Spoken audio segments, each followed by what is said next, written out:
Donald Trump is heading to Saudi Arabia this week with a major focus on securing fresh investment for the American economy as he prepares to land in Riyadh for talks with Crown Prince Mohammed bin Salman. Expectations are high for deals that could boost U.S. jobs and domestic manufacturing.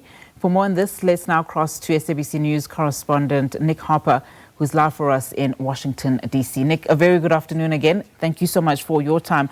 So the Trump's administration has oftentimes been described as highly transactional.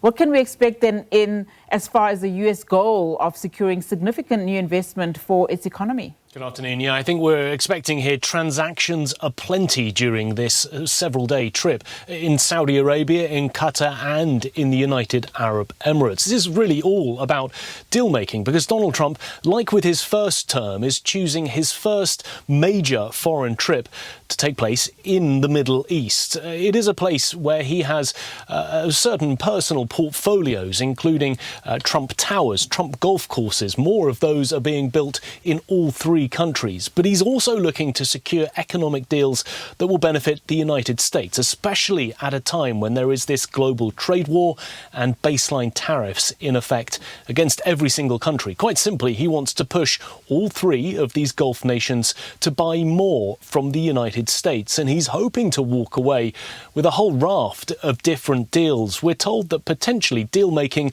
could involve defence sector, the aviation sector, infrastructure and technology. For example, Qatar has already signalled that it is ready to buy 100 Boeing aircraft from the US plane maker. In total, there is some expectation that all of the agreements, when you lump them all together at the end of the trip from these three countries, could touch around $3 trillion. It would be a very sizable investment into the United States, but certainly many deals that Donald Trump is hoping to deliver during the course of this week that he feels will not just benefit himself and his legacy, but he hopes the American people as well. And you raise a very important point, Nick, when you say that this was his official, visit to the UAE again in his second term, because we know, of course, in his first term, he did that too, when in history, we've always known that for first terms, presidents would normally visit, their allies in the sense of the UK, etc. But just given the volatile geopolitical climate, to what extent then can you expand on the relationship between the US and the UAE? That's right. It's very interesting choosing the Middle East. As you mentioned, so often in the past we have seen former US presidents choose allies. Canada and Mexico has been visited a lot by former US presidents as their first foreign overseas trip. Also European allies as well. But I think it speaks volumes about Donald Trump and the things that he wants to try and achieve. He likes the deal making. He likes the pomp and ceremony that he will undoubtedly be given. A lavish welcome at these presidential palaces throughout the region.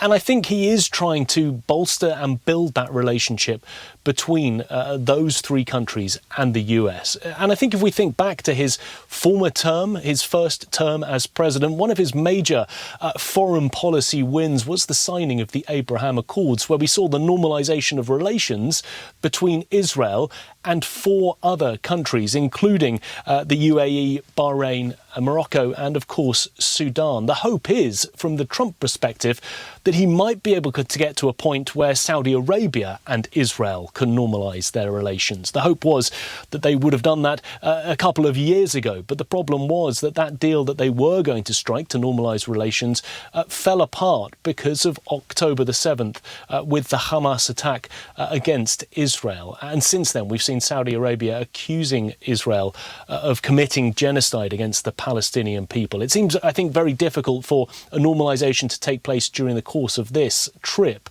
But Steve Witkoff, the Middle East envoy for the United States, has hinted that potentially there may be more names being added to the Abraham Accords and therefore perhaps more countries normalising relations with the US, normalising relations with Israel, of course, a major ally of the United States.